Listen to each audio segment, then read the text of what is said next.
जय हिंद मेरे भावी शिक्षक साथियों। तो कैसे हैं?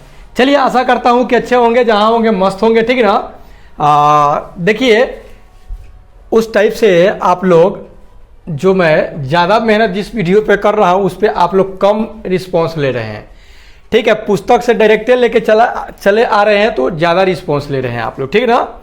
तो ऐसा कीजिए, आप लोग एक कमेंट आया था कि डिटेल बताने के लिए, ठीक ना। तो डिटेल शुरू से ही लेकर के हम आए, शुरू से ही करवा दे रहे हैं, ठीक है। और ऐसा भूगोल जो है आपका शुरू से ही लेकर आए कि भूगोल क्या है भाई। तो ये भूगोल जो है ना, ये जो हमारा पृथ्वी है, ये पृथ्वी के बारे में तथ्यात्मक विवरण, मतलब तथ्यों के साथ जो विवरणों का जो अध्ययन होता है वही आपका भूगोल है। क्या है?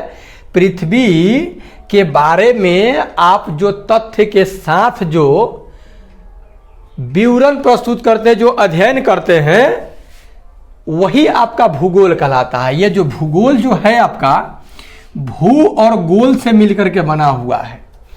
भू और गोल से मिलकर बना है, जिसका शाब्दिक अर्थ होता है गोल पृथ्वी। गोल, भू मतलब तो भूमि होता है, यानी पृथ्वी, गोल मतलब पृथ्वी क्या है? गोल है, वही भूगोल है, ठीक ना। अंग्रेजी भाषा का शब्द में इसको जियोग्राफी बोला जाता है। जियोग्राफी। अब ये जो जियोग्राफी है ये भी दो शब्दों से मिलकर बना हुआ है। एक जियो, जियो का मतलब GIO वाला नहीं है, GEO है। ये जियो का मतलब होता है पृथ्वी, और ग्राफी का मतलब वर्णन, अर्थात पृथ्वी का वर्णन। पृथ्वी का वर्णन। जियोग्राफी शब्द का अर्थ क्या होगा? पृथ्वी का वर्णन। जियो मतलब पृथ्वी और ग्राफी मतलब वर्णन, मतलब पृथ्वी का वर्णन। तो जियोग्राफी शब्द का हो गया अर्थ पृथ्वी का वर्णन। और भूगोल मतलब कि पृथ्वी है, गोल वही है भूगोल, ठीक ना। और उसी का जो तथ्य के साथ जो अध्ययन करते हैं वो हो जाता है भूगोल।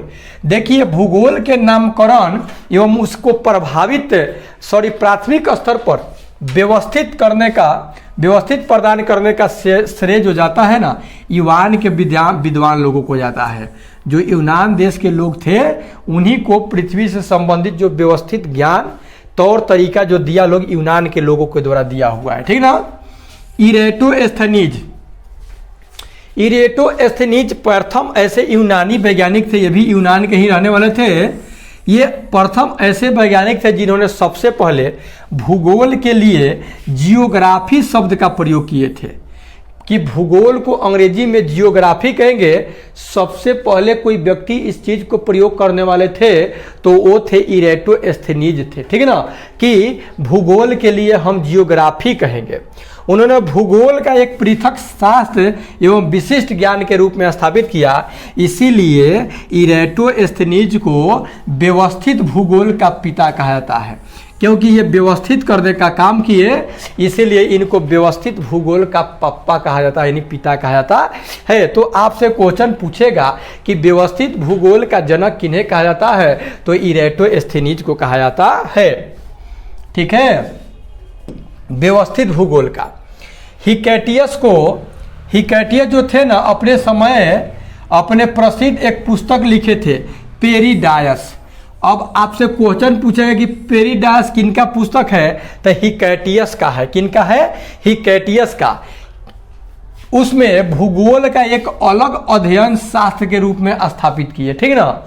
हिकैटियस को भूगोल का जनक कहा जाता है। व्यवस्थित भूगोल के पिता इरेटोस्थेनीज हैं, और भूगोल का जनक जिनको माना जाता है वो जनक आपका हो गए हिकैटियस। ओके, तो आई होप इतना बात तो समझ गए होंगे, ठीक है ना। आइए, भूगोल के प्रथम कौन थे? भूगोल में प्रथम किनका क्या योगदान रहा? तो भूगोल का जनक अभी हम लोग पढ़ लिए कि हिकैटियस को। भूगोल का जनक कौन है? हिकैटियस है, ठीक। ऐतिहासिक भूगोल का पिता हेरोडोटस को कहा जाता है, और इतिहास के पिता भी हेरोडोटस को ही बोला जाता है, और ऐतिहासिक भूगोल का भी पिता हेरोडोटस को।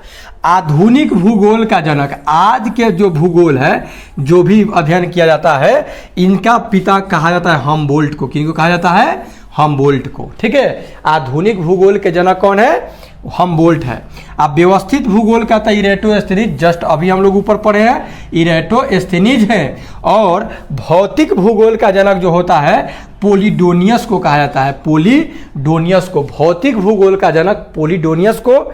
ठीक है, मानव भूगोल का जनक, कई भूगोल का कई वर्गों में वर्गीकृत किया गया है, इसको ब्लॉस को क्या कहा जाता है, मानव भूगोल का जनक कहा जाता है। तो ये इतना ये जनक हो गए, ठीक ना। ये हो गया आपका भूगोल का जनक हिकेटियस, ऐतिहासिक भूगोल का हेरोडोटस, आधुनिक भूगोल का हो गया आपका हमबोल्ट, व्यवस्थित भूगोल का इरेटोस्थेनीज, भौतिक भूगोल का पोलिडोनियस और मानव भूगोल का ब्लॉस हो गए, ठीक है ना। आइए देखते हैं आगे। अब हम लोग देखेंगे पृथ्वी एवं उसका सौरिक संबंध, सूर्य से उसका संबंध क्या है, ठीक ना। देखिए पृथ्वी की आकृति के बारे में अगर देखा जाए तो पृथ्वी सौरमंडल का एक ग्रह है। सबसे पहले क्या है, पृथ्वी एक ग्रह है। पिछला वीडियो हम ग्रह से रिलेटेड बनाए हैं, आप न हो तो उसे अच्छा से देख लीजिए, बहुत भला होगा, आपका फायदा होगा। पृथ्वी नारंगी के समान गोलाकार है। आप नारंगी देखे होंगे, वो पूरा गोल नहीं है, ठीक है ना, इसलिए पूरा गोल पृथ्वी को नहीं कहा जा सकता है, इसका साइज नारंगी के जैसा। पृथ्वी की इस आकृति को जानते हैं, लध्वक्ष गोलाभ कहते हैं। ये जो संतरा की तरह जो होता है तो इसको लध्वक्ष गोलाभ कहते हैं। ओवलेट स्फेरियोट कहते हैं, इसको लध्वक्ष गोलाभ कहते हैं। पृथ्वी पर 29% यानी 29% क्षेत्र पर स्थल खंड है। स्थल मतलब भूमि है, ठीक है। इसका मतलब एरिया की बात कहा जाए तो 14,86,47,000 14,86,47,000 वर्ग किलोमीटर, जो 29% में जो क्या बोलते हैं जल स्थल है उसका एरिया है, क्षेत्रफल है। और 71% भाग में क्या है, पानी है। और आपको ये पता होगा कि पृथ्वी को पानी की उपस्थिति यानी जल की उपस्थिति के कारण ही इसको ब्लू प्लेनेट कहा जाता है, नीला ग्रह कहा जाता है। 36,11,50,000 वर्ग किलोमीटर में पानी ही पानी है। क्षेत्रफल जल मंडल है यानी पानी है। आप जानेंगे कि पृथ्वी की गतियां, ये पृथ्वी गति कैसे करता है, तो कई बार इस बातों पर चर्चा हो चुका है कि पृथ्वी जो है ना वो पश्चिम से पूरब की ओर घूम रही है, पश्चिम से पूरब की ओर घूम रही है। और जिस पथ पर घूम रही है वो पथ आपका अंडाकार शेप का है, पूरा गोल नहीं है, ठीक ना, अंडाकार है। सूर्य के चारों ओर अंडाकार मार्ग पर, जानते हैं क्या लिखा है, 99.14 मिलियन किलोमीटर पर 365 दिन 5 घंटे 48 मिनट और 45.51 सेकेंड अर्थात 365.1/4 दिन में 1,07,160 किमी प्रति घंटे की चाल से पूरा करती है।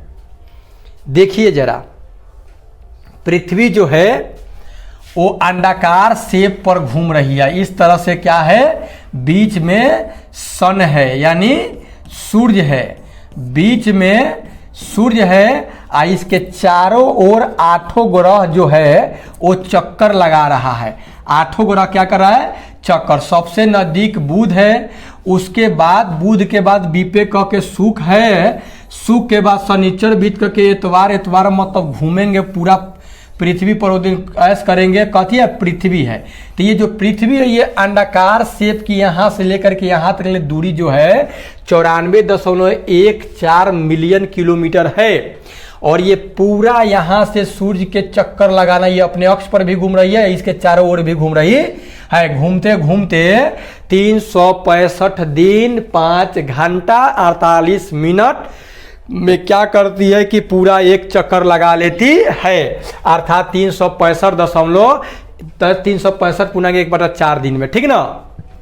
और इसकी चाल की बात कहा जाए इस पृथ्वी के तो 1,07,160 किलोमीटर प्रति घंटा है, अर्थात 1 घंटा में पृथ्वी 1,07,160 किलोमीटर की दूरी तय कर लेती है। अब बड़ा जरा सोचिए कि कितना इसका चाल है, पूरा करती है। साधारणतः एक वर्ष में 365 दिन का होता है, ये आपको पता है। साधारणतः जब फरवरी 28 दिन का लगता है तो 365 दिन, और जब 29 दिन का लगता है तो एक दिन बढ़ जाता है ना। 365 दिन का होता है एक वर्ष, अतः चौथे वर्ष अथवा लीप ईयर्स में एक दिन जोड़कर 366 दिनों का माना जाता है। अतः चौथा वर्ष में मतलब देखिए, जो क्रमण यानी रिवोल्यूशन, परिक्रमण अथवा पृथ्वी की वार्षिक गति कहते हैं, जो एक साल में पूरा सूर्य के एक चक्कर लगा देती है ना पृथ्वी, तो इसको कहा जाता है परिक्रमण कहा जाता है, या पृथ्वी की वार्षिक गति बोलते हैं। चलिए, इतना समझ में आ गया आपको। इस गति से पृथ्वी पर दिन रात छोटे बड़े और ऋतु परिवर्तन होते रहते हैं।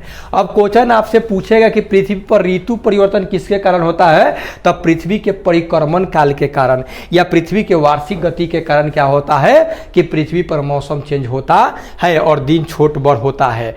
पृथ्वी को अपनी धुरी पर घूमने को घूर्णन कहते हैं। अपने धुरी पर घूमेगा, जैसे लट्टू घूमता है, लट्टू खेले होंगे अगर ना, तो वो अपने पर घूमता है, या गोल गोल गोल गोल गोल गोल भी घूमता है। तो जो अपने अक्ष पर घूमेगा तो घूर्णन, आप पृथ्वी सूर्य के चारों ओर गोल गोल घूमते घूमते घूमेगा तो उसको परिक्रमण कहेंगे, ठीक ना। दैनिक गति कहते हैं, उसको वार्षिक गति बोलेंगे 365 वाला। अपने अक्ष पर 1 घंटा में घूम जाता है तो उसको दैनिक गति कहते हैं। यह इसी गति के कारण दिन और रात होता है। तो आपसे क्वेश्चन पूछेगा कि दिन और रात किसके कारण होता है, तो दैनिक गति के कारण। और ऋतु परिवर्तन कैसे होता है, तो वार्षिक गति के कारण, ठीक ना। ऋतु परिवर्तन और छोटा बड़ा जो होता है रात और दिन, तो वो होता है आपका परिक्रमण या वार्षिक गति के कारण। ओके, पृथ्वी अपने धुरी पर 23.5 डिग्री झुकी हुई है। कितना डिग्री दूर की झुकी हुई है, 23.5 डिग्री झुकी हुई है अपने अक्ष पर, 23.5 डिग्री। आप ग्लोब देखे होंगे, ग्लोब जो है एक पृथ्वी का ही सेम टू सेम नमूना है, ठीक है, एक और झुकी हुई है, ठीक है। इसके बाद वाले पॉइंट को हम नेक्स्ट वीडियो में लेके आ रहे हैं। अपना रिस्पॉन्स जरूर अपने इस कमेंट बॉक्स में दीजिए, ठीक है। मिलते हैं नेक्स्ट वीडियो में, तब तक इजाजत, take care and good bye.